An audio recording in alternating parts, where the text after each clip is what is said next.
Little Women by Louisa May Alcott. Chapter 23. Aunt March Settles the Question.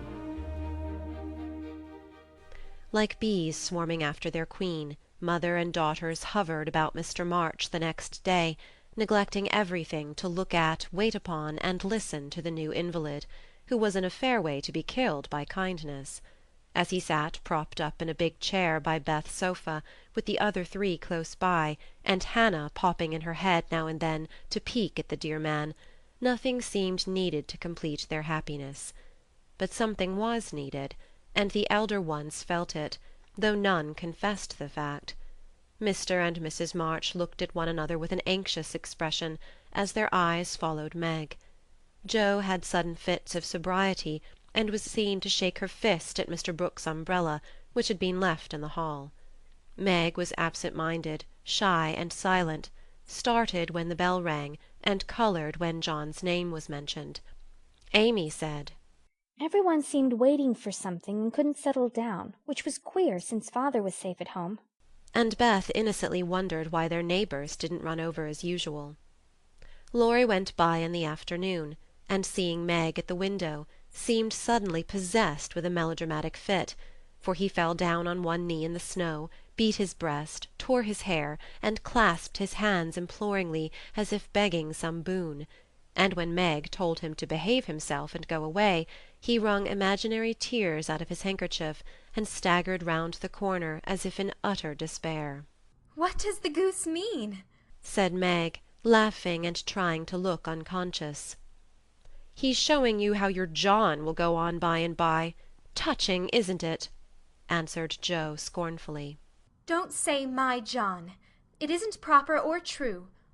But Meg's voice lingered over the words as if they sounded pleasant to her. "Please don't plague me, Jo. I've told you I don't care much about him, and there isn't to be anything said, but we are all to be friendly and go on as before." "We can't, for something has been said, and Laurie's mischief has spoiled you for me. I see it, and so does mother. You are not like your old self a bit, and seem ever so far away from me. I don't mean to plague you, and will bear it like a man, but I do wish it was all settled. I hate to wait. So if you ever mean to do it, make haste and have it over quickly," said Jo pettishly. "I can't say anything till he speaks, and he won't, because father said I was too young," began Meg, bending over her work with a queer little smile, which suggested that she did not quite agree with her father on that point. "If he did speak, you wouldn't know what to say, but would cry or blush, or let him have his own way, instead of giving a good, decided no." "I'm not so silly and weak as you think. I know just what I should say, for I've planned it all, so I needn't be taken unawares. There's no knowing what may happen, and I wished to be prepared." Jo couldn't help smiling at the important air which Meg had unconsciously assumed, and which was as becoming as the pretty colour varying in her cheeks. "Would you mind telling me what you'd say?" asked Jo more respectfully. "Not at all. You are 16 now, quite old enough to be my confidant, and my experience will be useful to you by and by, perhaps, in your own affairs of this sort." "Don't mean to have any. It's fun to watch other people philander, but I should feel like a fool doing it myself," said Jo, looking alarmed at the thought. "I think not, if you liked anyone very much, and he liked you." Meg spoke as if to herself, and glanced out at the lane where she had often seen lovers walking together in the summer twilight. "I thought you were going to tell your speech to that man," said Jo, rudely shortening her sister's little reverie. "Oh, I should merely say, quite calmly and decidedly, 'Thank you, Mr. Brooke. You are very kind, but I agree with father that I am too young to enter into any engagement at present, so please say no more, but let us be friends as we were.'" That's stiff and cool enough. I don't believe you'll ever say it, and I know he won't be satisfied if you do. If he goes on like the rejected lovers in books, you'll give in, rather than hurt his feelings. "No, I won't. I shall tell him I've made up my mind, and shall walk out of the room with dignity." Meg rose as she spoke, and was just going to rehearse the dignified exit, when a step in the hall made her fly into her seat, and begin to sew as fast as if her life depended on finishing that particular seam in a given time. Jo smothered a laugh at the sudden change, and when some one gave a modest tap, opened the door with a grim aspect, which was anything but hospitable. "Good afternoon. I came to get my umbrella. That is, to see how your father finds himself today," said Mr. Brooke, getting a trifle confused as his eyes went from one tell-tale face to the other. "It's very well. He's in the rack. I'll get him, and tell it you were here."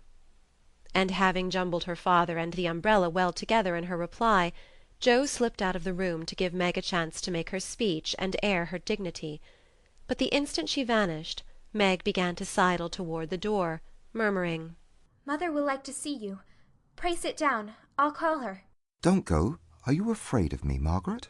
and Mr. Brooke looked so hurt that Meg thought she must have done something very rude. She blushed up to the little curls on her forehead, for he had never called her Margaret before, and she was surprised to find how natural and sweet it seemed to hear him say it. Anxious to appear friendly and at her ease, she put out her hand with a confiding gesture, and said gratefully, "How can I be afraid when you have been so kind to father? I only wish I could thank you for it."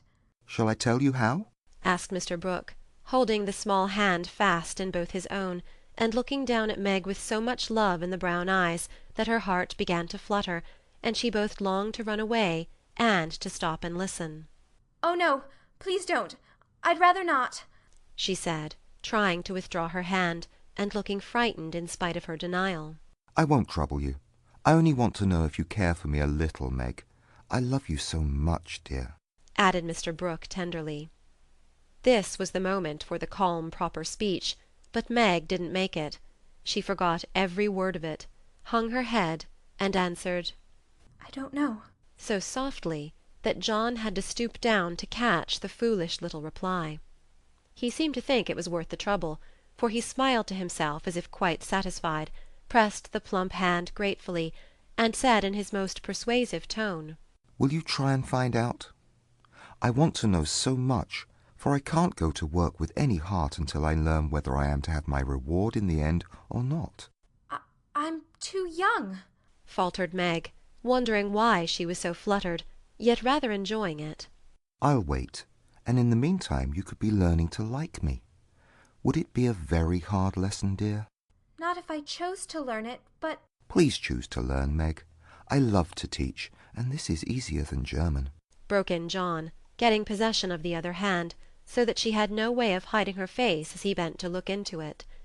His tone was properly beseeching, but, stealing a shy look at him, Meg saw that his eyes were merry as well as tender, and that he wore the satisfied smile of one who had no doubt of his success. This nettled her. Annie Moffatt's foolish lessons in coquetry came into her mind, and the love of power, which sleeps in the bosoms of the best of little women, woke up all of a sudden and took possession of her. She felt excited and strange, and not knowing what else to do, followed a capricious impulse, and withdrawing her hands, said petulantly, "I don't choose. Please go away and let me be." Poor Mr. Brooke looked as if his lovely castle in the air was tumbling about his ears, for he had never seen Meg in such a mood before, and it rather bewildered him. "Do you really mean that?" he asked anxiously, following her as she walked away. "Yes, I do. I don't want to be worried about such things. Father says I needn't. It's too soon, and I'd rather not." "Mayn't I hope you'll change your mind by and by? I'll wait and say nothing till you have had more time. Don't play with me, Meg. I didn't think that of you." "Don't think of me at all. I'd rather you wouldn't," said Meg, taking a naughty satisfaction in trying her lover's patience and her own power.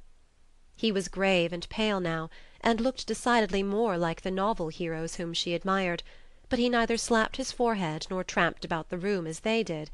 He just stood looking at her so wistfully, so tenderly, that she found her heart relenting in spite of herself. What would have happened next I cannot say, if Aunt March had not come hobbling in at this interesting minute. The old lady couldn't resist her longing to see her nephew, for she had met Laurie as she took her airing, and hearing of Mr. March's arrival, drove straight out to see him. The family were all busy in the back part of the house, and she had made her way quietly in, hoping to surprise them.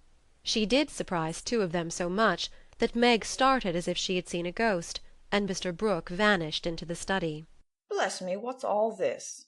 cried the old lady with a rap of her cane, as she glanced from the pale young gentleman to the scarlet young lady.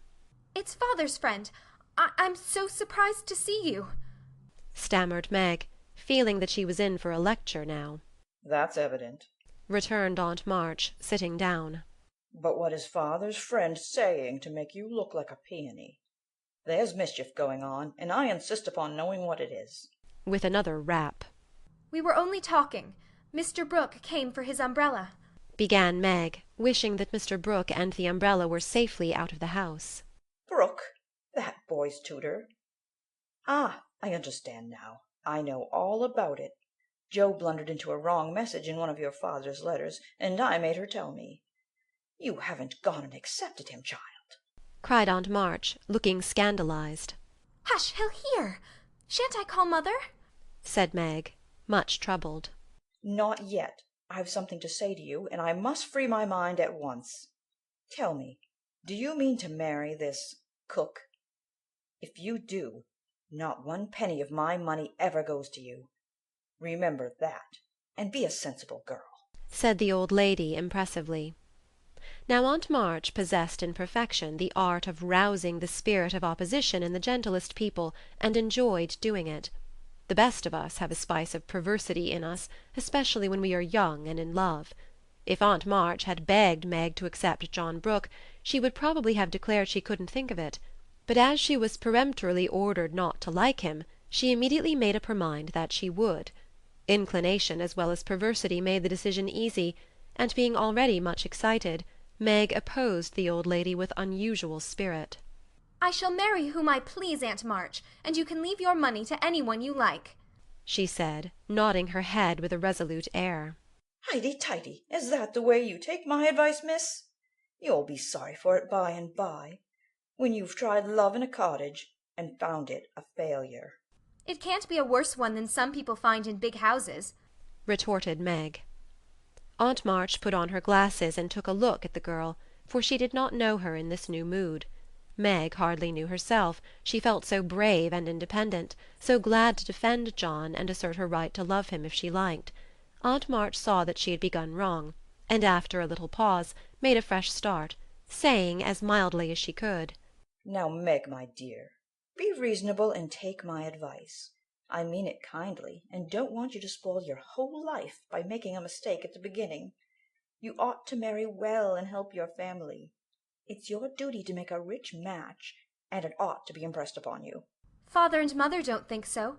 They like John, though he is poor." "Your parents, my dear, have no more worldly wisdom than a pair of babies." "I'm glad of it," cried Meg stoutly. Aunt March took no notice, but went on with her lecture. "This Rook is poor and hasn't got any rich relations, has he?" "No, but he has many warm friends." "You can't live on friends. Try it, and see how cool they'll grow. He hasn't any business, has he?" "Not yet. Mr. Lawrence is going to help him." "That won't last long. James Lawrence is a crotchety old fellow and not to be depended on. So you intend to marry a man without money, position, or business, and go on working harder than you do now, when you might be comfortable all your days by minding me and doing better? I thought you had more sense, Meg." "I couldn't do better if I waited half my life. John is good and wise. He's got heaps of talent. He's willing to work and sure to get on. He's so energetic and brave. Everyone likes and respects him, and I'm proud to think he cares for me, though I'm so poor and young and silly," said Meg, looking prettier than ever in her earnestness. "He knows you've got rich relations, child. That's the secret of his liking, I suspect." "Aunt March, how dare you say such a thing? John is above such meanness, and I won't listen to you a minute if you talk so," cried Meg indignantly, forgetting everything but the injustice of the old lady's suspicions. "My John wouldn't marry for money any more than I would. We are willing to work, and we mean to wait. I'm not afraid of being poor, for I've been happy so far, and I know I shall be with him because he loves me, and I—" Meg stopped there, remembering all of a sudden that she hadn't made up her mind, that she had told her John to go away, and that he might be overhearing her inconsistent remarks. Aunt March was very angry, for she had set her heart on having her pretty niece make a fine match, and something in the girl's happy young face made the lonely old woman feel both sad and sour. "Will I wash my hands of the whole affair? You are a wilful child, and you've lost more than you know by this piece of folly. No, I won't stop. I'm disappointed in you, and haven't spirits to see your father now. Don't expect anything from me when you are married. Your Mr. Brooke's friends must take care of you. I'm done with you forever." And slamming the door in Meg's face, Aunt March drove off in high dudgeon. She seemed to take all the girl's courage with her, for when left alone, Meg stood for a moment, undecided whether to laugh or cry. Before she could make up her mind, she was taken possession of by Mr. Brooke, who said all in one breath, "I couldn't help hearing, Meg. Thank you for defending me, and Aunt March for proving that you do care for me a little bit." I didn't know how much till she abused you. began Meg. "And I needn't go away, but may stay and be happy? May I, dear?" Here was another fine chance to make the crushing speech and the stately exit, but Meg never thought of doing either, and disgraced herself forever in Joe's eyes by meekly whispering, Yes, John. and hiding her face on Mr. Brooke's waistcoat. 15 minutes after Aunt March's departure, Joe came softly downstairs, paused an instant at the parlour door, and hearing no sound within, nodded and smiled with a satisfied expression, saying to herself, "She has seen him away as we planned, and that affair is settled. I'll go and hear the fun, and have a good laugh over it." But poor Joe never got her laugh, for she was transfixed upon the threshold by a spectacle which held her there, staring with her mouth nearly as wide open as her eyes. Going in to exult over a fallen enemy and to praise a strong-minded sister for the banishment of an objectionable lover, it certainly was a shock to behold the aforesaid enemy serenely sitting on the sofa, with the strong-minded sister enthroned upon his knee, and wearing an expression of the most abject submission. Joe gave a sort of gasp, as if a cold shower-bath had suddenly fallen upon her, for such an unexpected turning of the tables actually took her breath away. At the odd sound the lovers turned and saw her. Meg jumped up, looking both proud and shy, but "that man," as Joe called him, actually laughed and said coolly, as he kissed the astonished newcomer, "Sister Joe, congratulate us." That was adding insult to injury. It was altogether too much, and making some wild demonstration with her hands, Joe vanished without a word. Rushing upstairs, she startled the invalids by exclaiming tragically as she burst into the room, "Oh, do somebody go down quick! John Brooke is acting dreadfully, and Meg likes it." Mr. and Mrs. March left the room with speed, and casting herself upon the bed, Joe cried and scolded tempestuously as she told the awful news to Beth and Amy. The little girls, however, considered it a most agreeable and interesting event, and Joe got little comfort from them, so she went up to her refuge in the garret, and confided her troubles to the rats. Nobody ever knew what went on in the parlour that afternoon, but a great deal of talking was done, and quiet Mr. Brooke astonished his friends by the eloquence and spirit with which he pleaded his suit, told his plans, and persuaded them to arrange everything just as he wanted it. The tea-bell rang before he had finished describing the paradise which he meant to earn for Meg, and he proudly took her in to supper, both looking so happy that Joe hadn't the heart to be jealous or dismal. Amy was very much impressed by John's devotion and Meg's dignity. Beth beamed at them from a distance, while Mr. and Mrs. March surveyed the young couple with such tender satisfaction that it was perfectly evident Aunt March was right in calling them as unworldly as a pair of babies. No one ate much, but every one looked very happy, and the old room seemed to brighten up amazingly when the first romance of the family began there. You can't say nothing pleasant ever happens now, can you, Meg? Said Amy, trying to decide how she would group the lovers in a sketch she was planning to make. No, I'm sure I can't. How much has happened since I said that? It seems a year ago.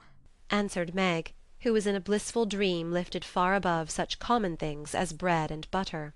The joys come close upon the sorrows this time, and I rather think the changes have begun. Said Mrs. March. In most families there comes, now and then, a year full of events. This has been such a one, but it ends well after all. Hope the next one will end better, muttered Joe, who found it very hard to see Meg absorbed in a stranger before her face, for Joe loved a few persons very dearly, and dreaded to have their affection lost or lessened in any way. "I hope the third year from this will end better. I mean it shall if I live to work out my plans," said Mr. Brooke, smiling at Meg as if everything had become possible to him now. Doesn't it seem very long to wait? asked Amy, who was in a hurry for the wedding. I've got so much to learn before I shall be ready. It seems a short time to me, answered Meg, with a sweet gravity in her face never seen there before. You have only to wait. I am to do the work, said John, beginning his labours by picking up Meg's napkin, with an expression which caused Jo to shake her head, and then say to herself with an air of relief as the front door banged, "Here comes Laurie. Now we shall have some sensible conversation." But Jo was mistaken, for Laurie came prancing in, overflowing with good spirits, bearing a great bridal-looking bouquet for Mrs. John Brooke, and evidently labouring under the delusion that the whole affair had been brought about by his excellent management. "I knew Brooke would have it all his own way. He always does. For when he makes up his mind to accomplish anything, it's done though the sky falls," said Laurie, when he had presented his offering and his congratulations. Much obliged for that recommendation. I take it as a good omen for the future and invite you to my wedding on the spot, answered Mr. Brooke, who felt at peace with all mankind, even his mischievous pupil. "I'll come if I'm at the ends of the earth, for the sight of Joe's face alone on that occasion would be worth a long journey. You don't look festive, ma'am. What's the matter?" asked Laurie, following her into a corner of the parlour, whither all had adjourned to greet Mr. Lawrence. "I don't approve of the match, but I've made up my mind to bear it, and shall not say a word against it," said Jo solemnly. "You can't know how hard it is for me to give up Meg," she continued with a little quiver in her voice. "You don't give her up. You only go halves," said Laurie consolingly. "It can never be the same again. I've lost my dearest friend," sighed Jo. "You've got me, anyhow. I'm not good for much, I know, but I'll stand by you, Joe, all the days of my life. Upon my word I will." And Laurie meant what he said. "I know you will, and I'm ever so much obliged. You are always a great comfort to me, Teddy," returned Jo, gratefully shaking hands. "Well, now, don't be dismal, there's a good fellow. It's all right, you see. Meg is happy, Brooke will fly round and get settled immediately, Grandpa will attend to him, and it will be very jolly to see Meg in her own little house. We'll have capital times after she is gone, for I shall be through college before long, and then we'll go abroad on some nice trip or other. Wouldn't that console you?" "I rather think it would, but there's no knowing what may happen in 3 years," said Jo thoughtfully. "That's true. Don't you wish you could take a look forward and see where we shall all be then? I do," returned Laurie. "I think not, for I might see something sad, and everyone looks so happy now, I don't believe they could be much improved." And Jo's eyes went slowly round the room, brightening as they looked, for the prospect was a pleasant one. Father and mother sat together, quietly reliving the first chapter of the romance which for them began some 20 years ago. Amy was drawing the lovers, who sat apart in a beautiful world of their own, the light of which touched their faces with a grace the little artist could not copy. Beth lay on her sofa, talking cheerily with her old friend, who held her little hand as if he felt that it possessed the power to lead him along the peaceful way she walked. Jo lounged in her favourite low seat, with the grave quiet look which best became her, and Laurie, leaning on the back of her chair, his chin on a level with her curly head, smiled with his friendliest aspect, and nodded at her in the long glass which reflected them both. So the curtain falls upon Meg, Jo, Beth, and Amy. Whether it ever rises again depends upon the reception given the first act of the domestic drama called Little Women. End of chapter 23.